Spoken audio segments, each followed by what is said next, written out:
നമസ്കാരം. ഗ്ലോബൽ വിശ്വകർമ്മ ചൈതന്യ ബാബമാർ ആരാണ്? ലോകമെമ്പാടും പടർന്നു കിടക്കുന്ന വിശ്വകർമ്മ സമുദായത്തിൻ്റെ പരമോന്നത ആചാര്യന്മാരാണ് ഗ്ലോബൽ വിശ്വകർമ്മ ചൈതന്യ ബാബമാർ. വിശ്വകർമ്മദേവനെക്കുറിച്ച് പറയുന്നത് ഋഗ്വേദം 10-ാം മണ്ഡലം സൂക്തം 81-82 ലോകത്തിലെ പ്രപഞ്ച സൃഷ്ടാവായി വിശ്വകർമ്മദേവനെ വാഴ്ത്തുന്നു.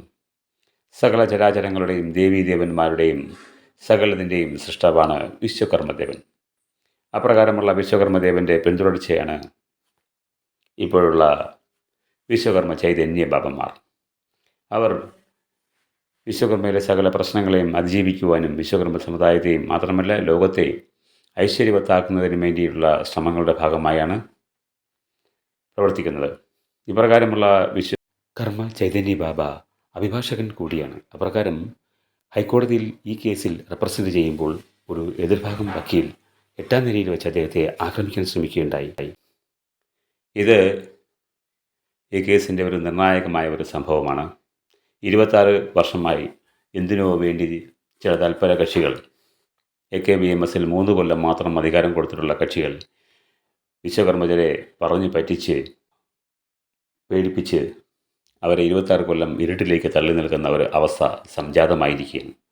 അപ്രകാരമുണ്ടായ ഒരു ഞെട്ടലിൻ്റെ ഭാഗമായിട്ടാണ് അതിലൊരു വക്കീൽ വിശ്വകർമ്മ ചൈതന്യ ബാബമാർ ഈ കേസിൽ തന്നെ ഹൈക്കോടതിയിലെ കക്ഷിയായിട്ടുള്ള വിശ്വകർമ്മ ചൈതന്യ ബാബമാരിൽ ഒരാളെ ആക്രമിക്കാൻ ശ്രമിക്കാൻ ഉണ്ടായത്. ഈ നടപടി തികച്ചും അപലപനീയവും ദുഷ്ട മനസ്സോടുകൂടി ചെയ്തിട്ടുള്ളതുമാണ്. എന്തായാലും ഈ കേസ് ഉടൻ തന്നെ വിധിയാകും.